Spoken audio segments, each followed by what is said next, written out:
우리 속담에 호랑이는 죽어서 가죽을 남기고 사람은 죽어서 무엇을 남긴다? 이름을 남긴다. 이건 잘난 사람들의 얘기고요. 사실은 모든 사람이 똑같이 남기는 것이 뭡니까? 흔적입니다. 그러니까 호랑이는 죽어서 가죽을 남기고 유명한 사람들은 죽어서 이름을 날리고 또 무명한 사람, 평범한 사람은 흔적을 남긴다. 어떤 흔적을 남기는가? 그것이 문제입니다. 그래서 저는 오랫동안 이 흔적에 대해서 많이 생각을 했습니다. 오늘 우리에게 주신 이 성경 말씀은 사도 바울이 갈라디아 교회에 보낸 말씀입니다.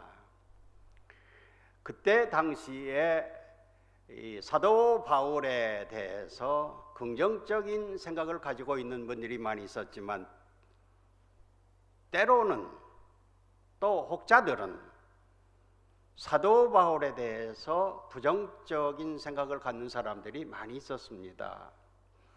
원래 사도라고 하는 이 이름을 붙이는 것은 예수님을 친히 배웠거나 같이 삶을 나눴거나 말씀을 들었거나 또 같이 이렇게 숙식을 나눴거나 이렇게 삶을 예수님과 더불어 나눴던 사람, 12 제자처럼 같이 예수님하고 3년 동안 같이 살았잖아요.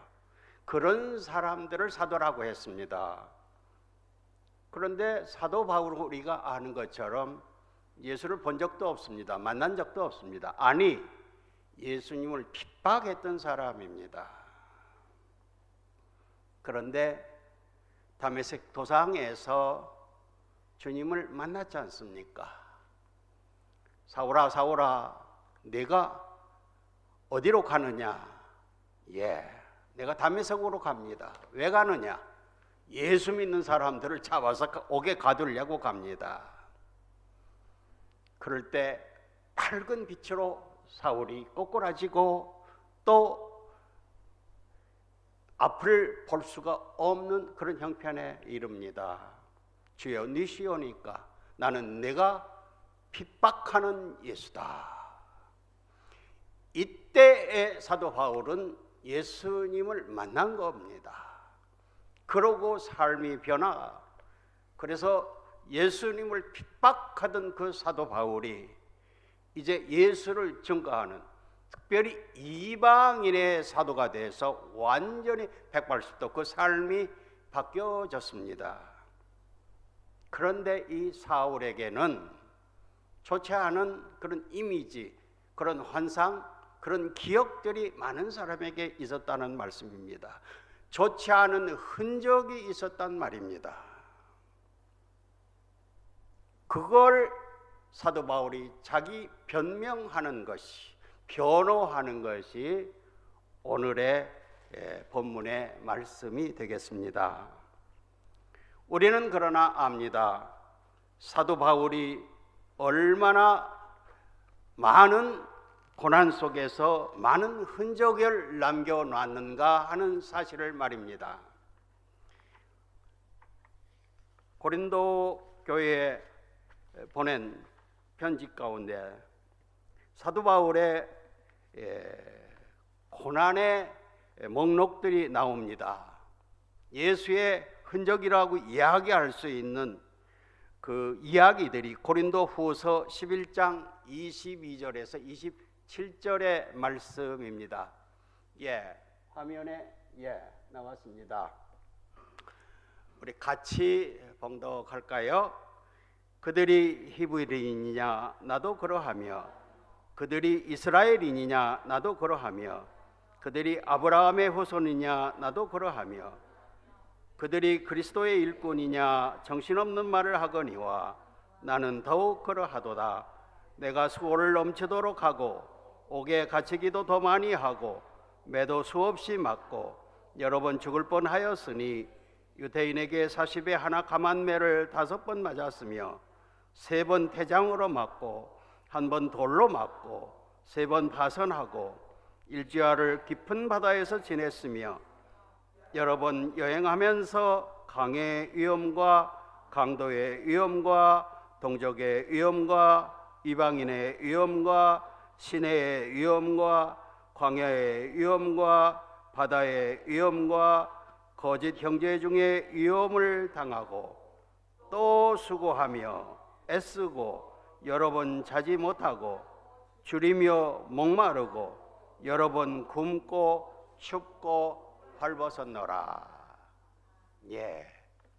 예수 그리스도의 흔적이 충만한 사도 바울이라 하는 사실을 이런 것을 통해서 완전히 확인할 수가 있게 되는 겁니다.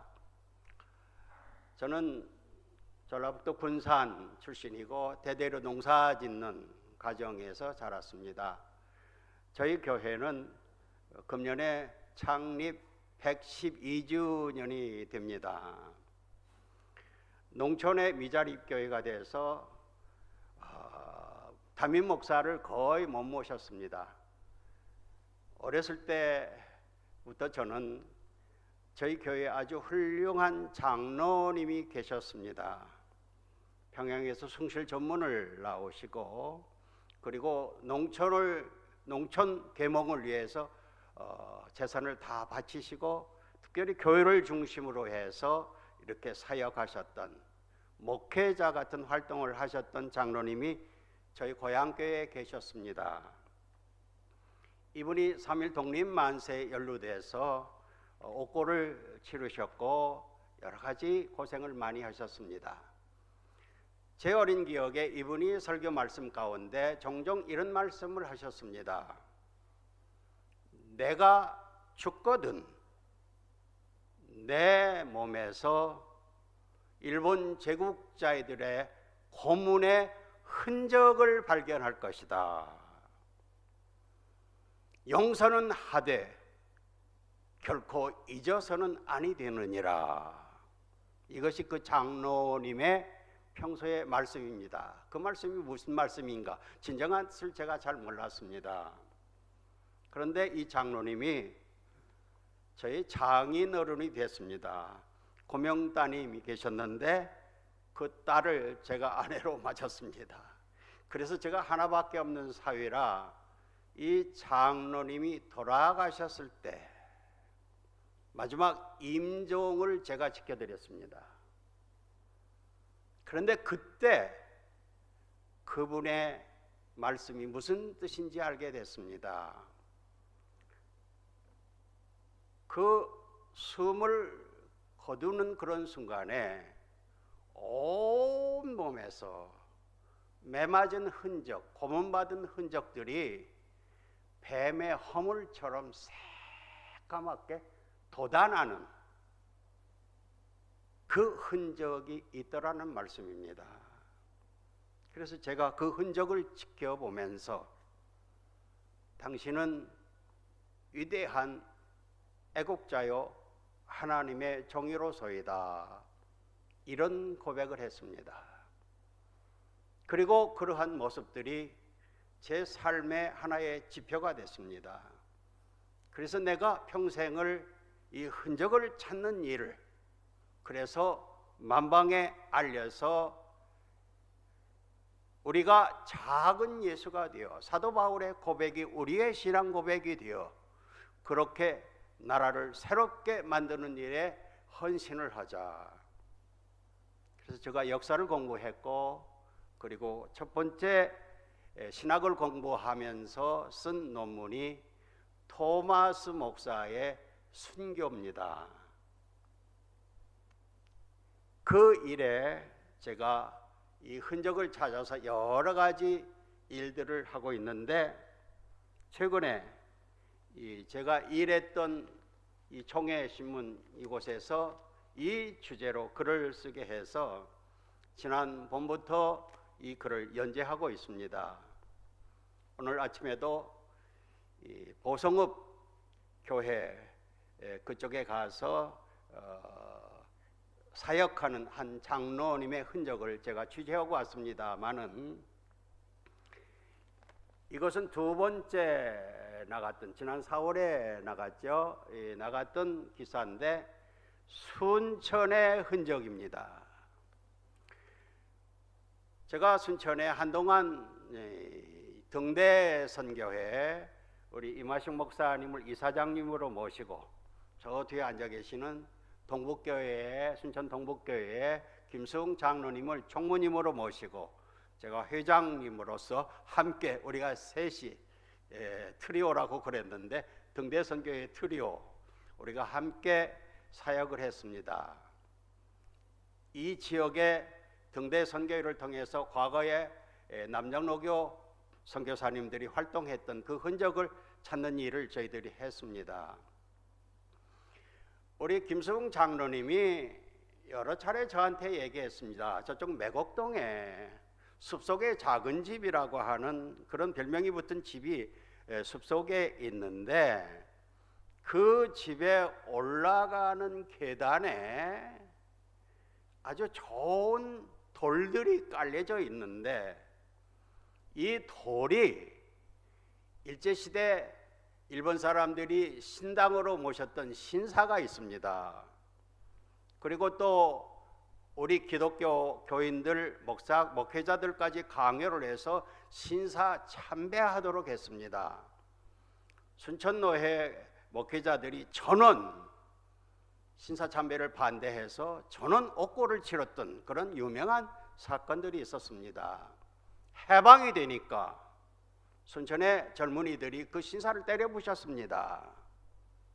그런데 그 숲속의 작은 집에 사셨던 분이 김형재 목사님이라고 하시는 분인데 이분이 아주 훌륭한 분입니다. 미국에서 공부를 하시고 순천에 오셔서 남장로교 선교사님들과 더불어 사역을 하셨는데 이분께서 허물어진, 그러니까 젊은이들이 부셔버린 그 신사의 제단석, 그러니까 잘 다듬은 돌들입니다.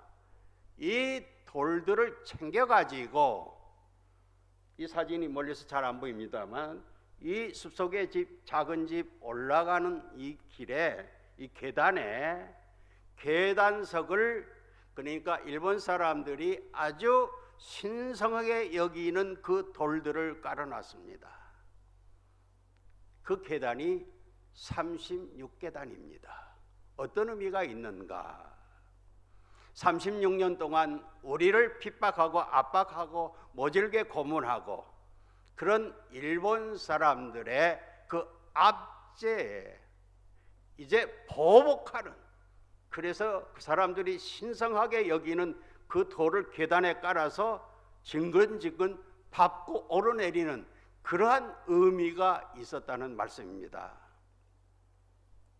용서는 하되 결코 잊어서는 아니 되느니라, 이러한 뜻이 김형재 목사님에게 있었던 겁니다.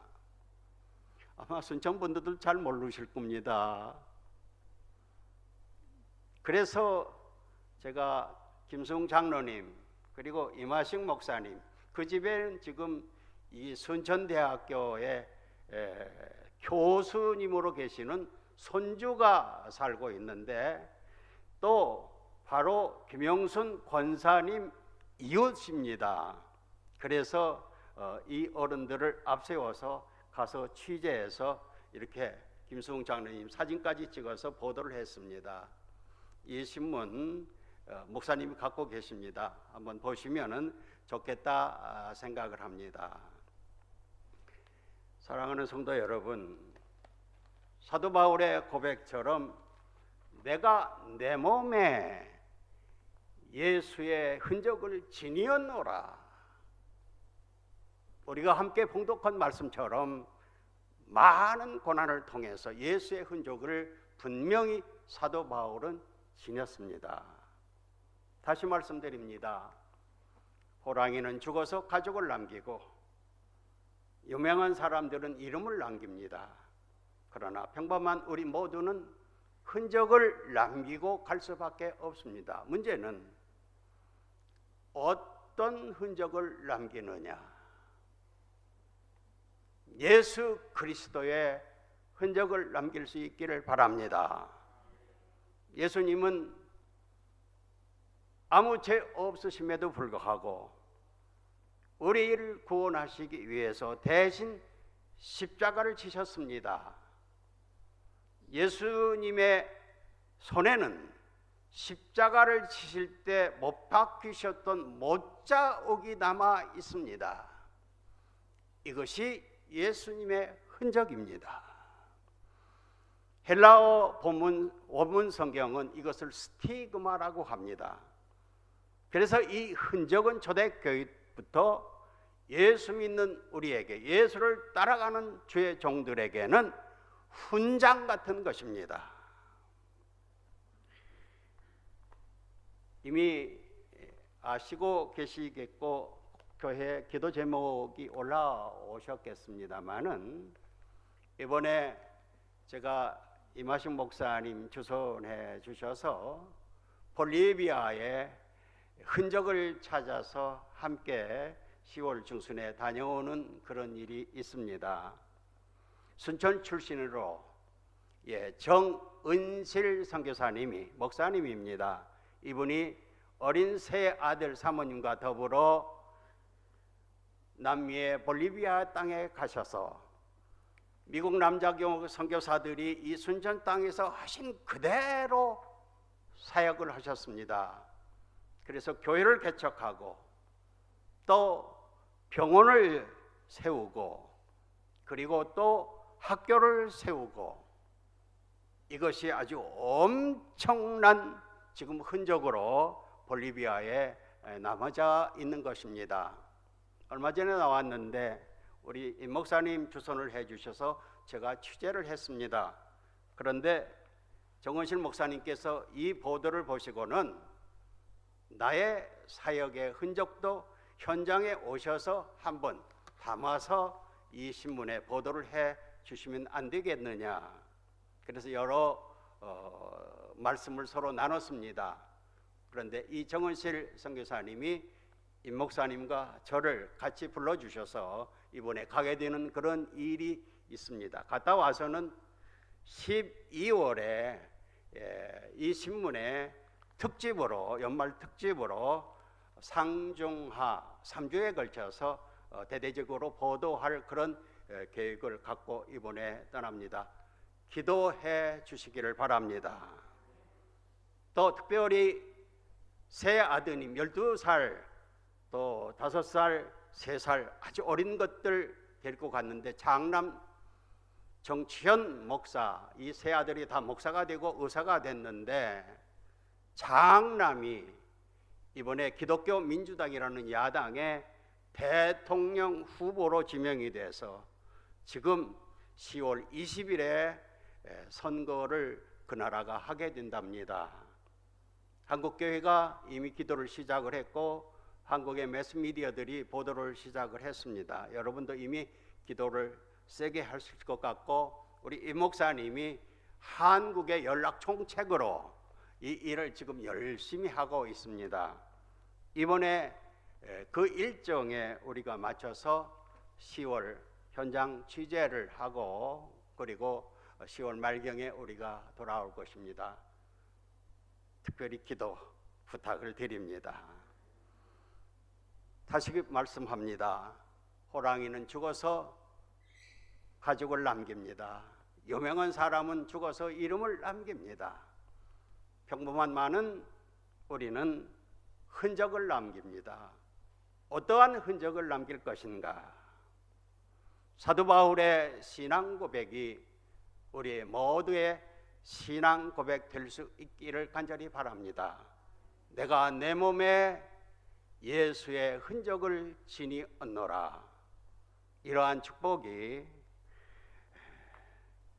사랑하고 존경하옵는 성도님들의 남은 생애 가운데 충만하시기를 주의 이름으로 간절히 축원합니다.